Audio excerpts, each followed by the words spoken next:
Have you ever tried to read the book of Proverbs straight through?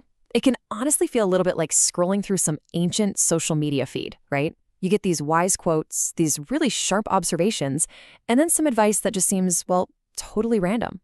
But what if there's a hidden structure, a kind of code to unlocking what it really means to live a good life? Well, let's dig in and see if we can find it.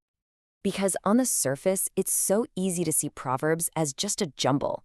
I mean, especially when you get to chapters 10 through 29, they are just packed with hundreds of these short, standalone sayings. You'll read one about hard work, and the very next one is about family, and then another one is about how to deal with fools. It can all feel pretty disconnected. But, Christian tradition suggests there's something much deeper going on here, a really powerful organizing principle at work. The idea is that these seemingly random sayings aren't random at all. They're actually illustrations of a coherent moral framework, a truly timeless guide for developing not just good habits, but good character. In that framework is the key that unlocks the whole thing. The structure is built around 7 core virtues.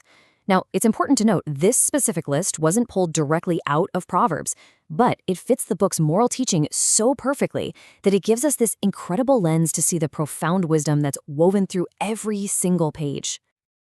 So these 7 virtues, they're split into 2 groups. First up, you have the 4 cardinal virtues.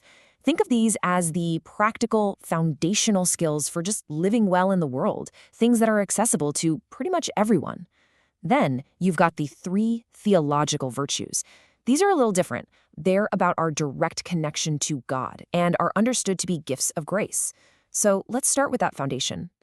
These first 4, they're called cardinal for a reason. The word comes from the Latin for hinge.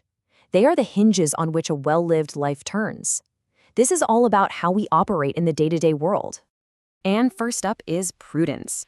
People often call this the master virtue because it really guides all the others. And let's be clear, this isn't about being timid or sneaky. It's about practical wisdom. It's the ability to look at any situation, figure out the right thing to do, and, just as important, choose the right way to do it. This verse is just a brilliant illustration of that idea of foresight.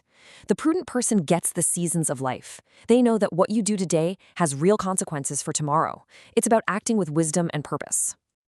And what's so cool about prudence is just how practical it is. It's about listening before you give an answer. It's about avoiding hasty speech.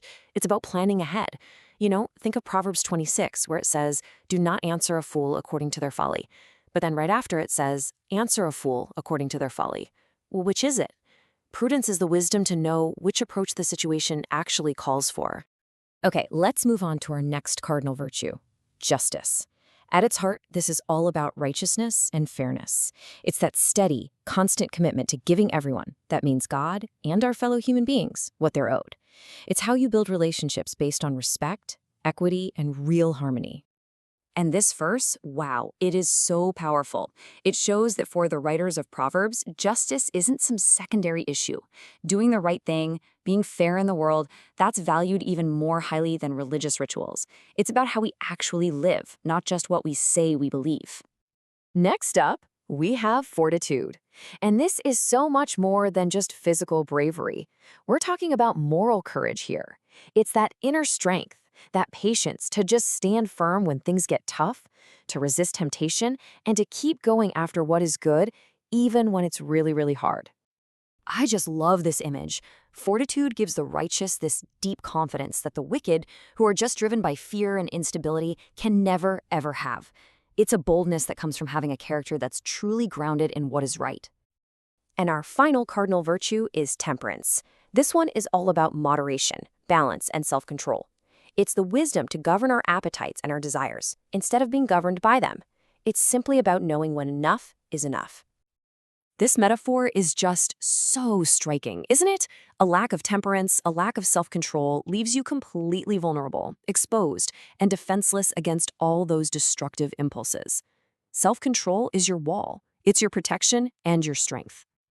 All right, so we've covered the foundational virtues, the ones for living in the world. Now let's see how this all builds up with the 3 theological virtues. These are the ones that point us directly toward God. So faith, in this context, it isn't just about agreeing with a set of ideas. It's a deep, abiding trust in God that fundamentally changes how you live your life. It leads to right conduct, It leads to a humble heart that doesn't just rely on its own understanding, and a deep desire to seek real wisdom. And you should notice the parallel here. Proverbs connects faithfulness directly with the fear of the Lord, and that just means that reverent trust that's said to be the beginning of all wisdom. Faith isn't passive, it's an active, loyal commitment that actually helps you avoid evil. And closely linked to faith is hope. This is the firm belief that the path of wisdom, it ultimately leads to life and flourishing because God is faithful. You could say it's the engine that motivates us to keep going, to persevere, even when we have no idea what the immediate outcome is going to be. Proverbs draws this contrast over and over again. It keeps reassuring us that while, the path of wickedness might look appealing in the short term, it ultimately leads to nothing. The hope of the righteous, though, that's grounded in a reality that will end in joy. And that brings us, finally, to the pinnacle, the greatest of all the virtues, charity, or as we usually call it, love. This is the active seeking of the good for other people, and it's motivated by an understanding of God's own love. And it's expressed in real-world actions, things like generosity and mercy. What a beautifully simple and profound truth that is. While hatred just escalates conflict and division, love has this amazing power to heal, to forgive, and to reconcile. It doesn't mean you ignore wrongdoing, but it does mean you seek to overcome it with grace. And this brings us to an absolutely crucial point. Thinkers like Augustine and Aquinas, they didn't see charity as just one virtue among many. No, they saw it as the form, the root, and the fruit of all the others.